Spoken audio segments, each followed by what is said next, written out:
બધાનું સ્વાગત છે એકવાર ફરી આપણા ચેનલ વિલેજ કુકિંગ ગુજરાતીમાં। તો આજે આપણે બનાવવાના છે પનીરનું શાક। તો વિડીયો પસંદ આવે તો વિડીયોને લાઇક કરજો। તો સૌથી પહેલાં દોસ્તો આપણે તપેલી લઈ લઈએ અને તેની અંદર આપણે થોડુંક પનીરને તળી નાખવાનું છે, જેથી આપણે શાક બનાવ્યું ત્યારે તે અલગ ન થાય। તેલ,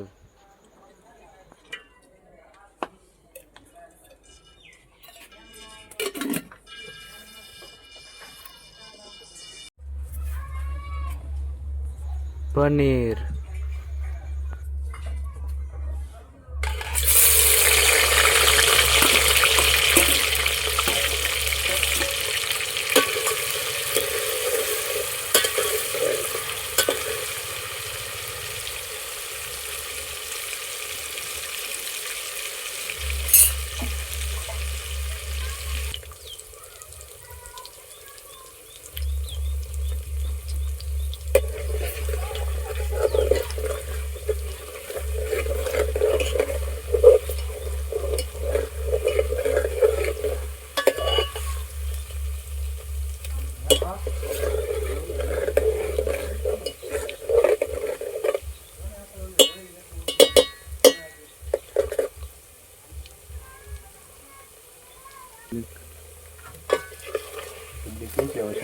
તો ભાઈ આપણું પનીર ફ્રાય થઈ ગયું છે, તો તેને એક ડીશમાં અલગ કાઢી નાખીએ। તેલ થોડું નીકળે છે, આમાં તેલ હોય લેવું કાઢું સારે જ લેવું એમ તો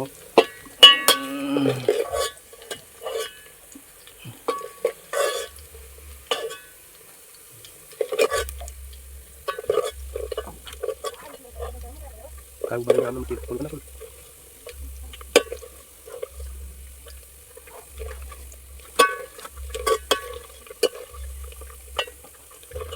તો ભાઈ તેલ યુઝ કરવાનું છે, તો આની અંદર તજ, કાળા મરી, સૂકા લાલ મરચાં અને બીજા ગરમ મસાલા નાખી દઈએ।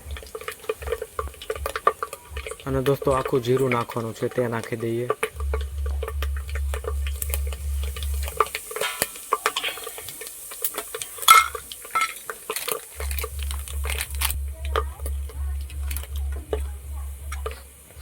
અને હવે કાજુ પણ નાખી દેવાના છે, તે નાખીએ।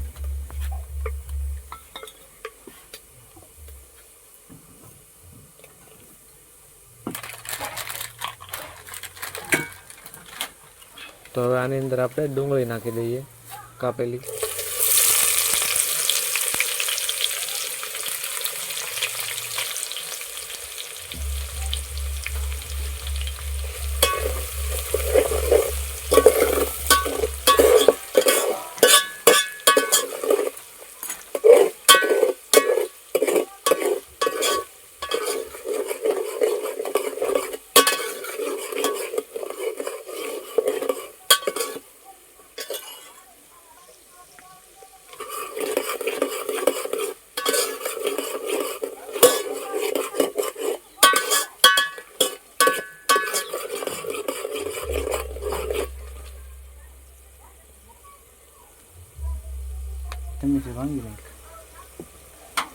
ટમેટા નાખી દઈએ હવે આની અંદર।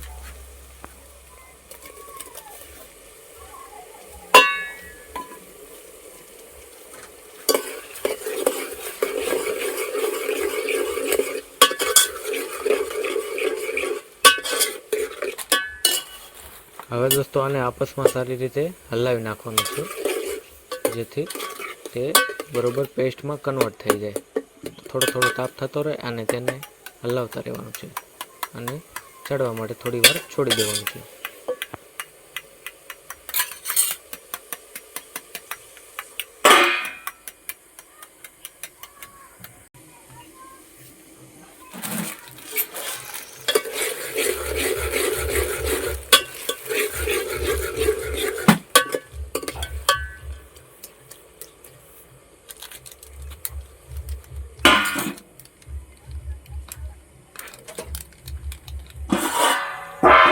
હવે દોસ્તો આની અંદર આપણે લસણની પેસ્ટ, આદુની પેસ્ટ અને લીલા મરચાંની પેસ્ટ નાખી દઈએ। સૌથી પહેલાં લસણ નાખી દઈએ અને આદુ પણ, અને લાસ્ટમાં આપણે લીલા મરચાંની પેસ્ટ નાખી દઈશું।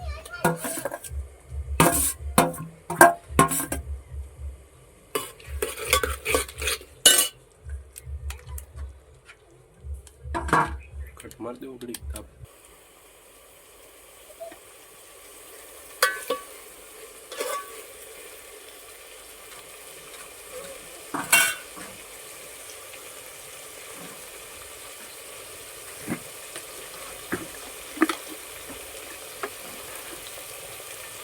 હવે ધાણા જીરુંનો પાવડર નાખવાનો છે દોસ્તો, તે નાખી દઈએ.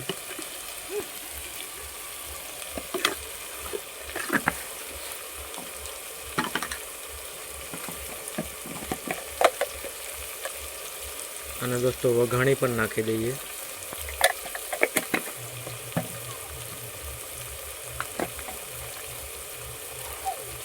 અને પછી હવે તેની અંદર હળદર પાવડર નાખી દઈએ.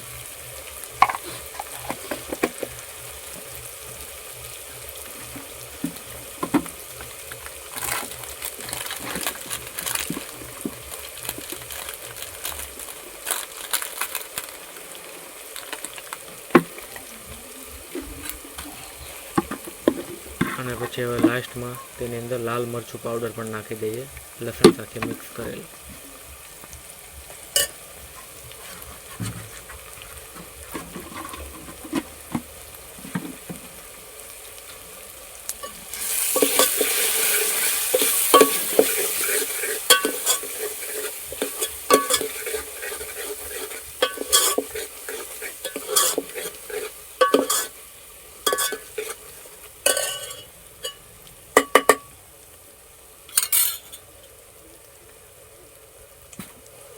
અને હવે થોડુંક આ બધું ગ્રેવી પાકે તે માટે થોડુંક પાણી નાખવાનું છે, તે નાખી દઈએ.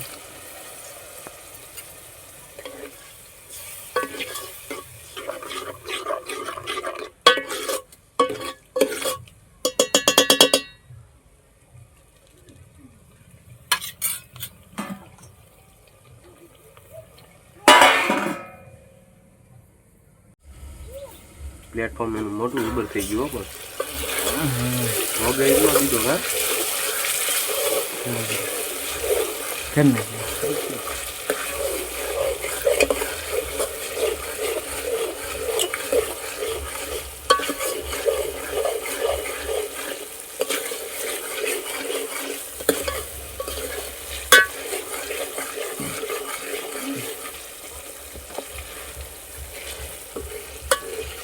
Quanto de novo homem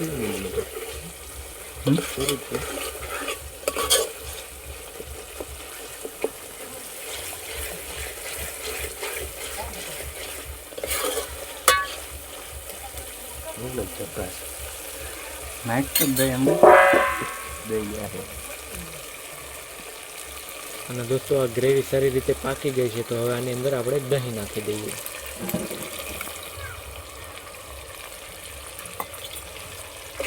cheese નો લે બસ.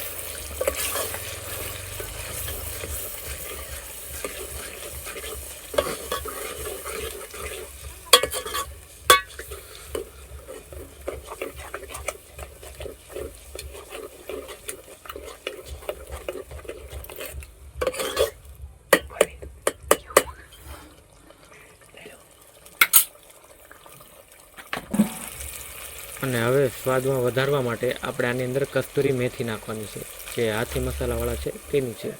તો થોડીક હાથમાં આપણે મર્ચ કરીને નાખી દઈએ કસ્તુરી મેથી.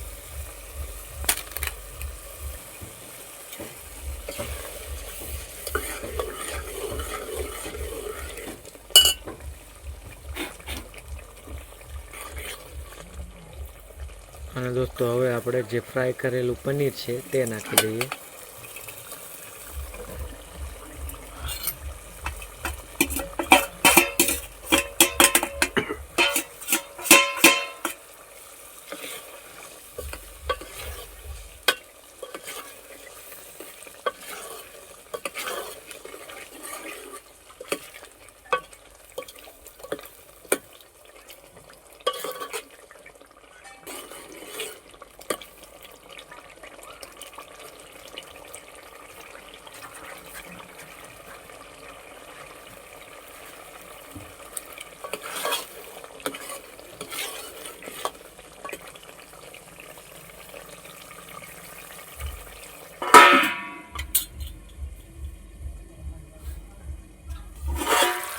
અને દોસ્તો હવે પેલા જે પનીરનો મસાલો આવે છે પનીરના શાક માટે પનીર ટિક્કા માટેનો તે નાખી દઈએ પનીર મસાલો.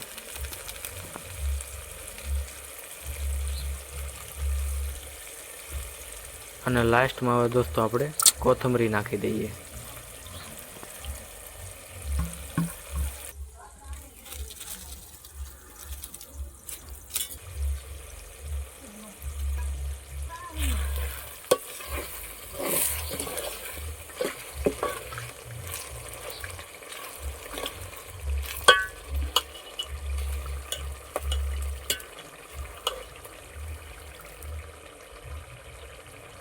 અને દોસ્તો હવે આપણે તેને થોડી વાર ચડવા માટે છોડી દઈશું.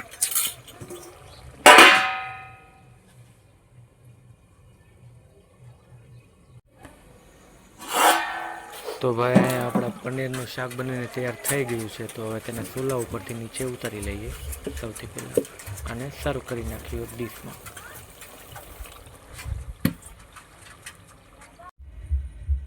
તો દોસ્તો સ્વાદથી ભરપૂર અહીંયા પનીરનું શાક બનીને તૈયાર થઈ ગયું છે. તમારી ઘરે બનાવો, ટ્રાય કરો અને રેસીપી પસંદ આવી હોય તો વિડીયોને લાઈક કરજો. અને આવા જ વિડીયો જોવા માટે આપણી ચેનલ વિલેજ કુકિંગ ગુજરાતીને સબસ્ક્રાઈબ કરવાનું ભૂલતા નહીં. તો મળીએ એક નવા વિડીયોમાં. ત્યાં સુધી બધાને બાય બાય.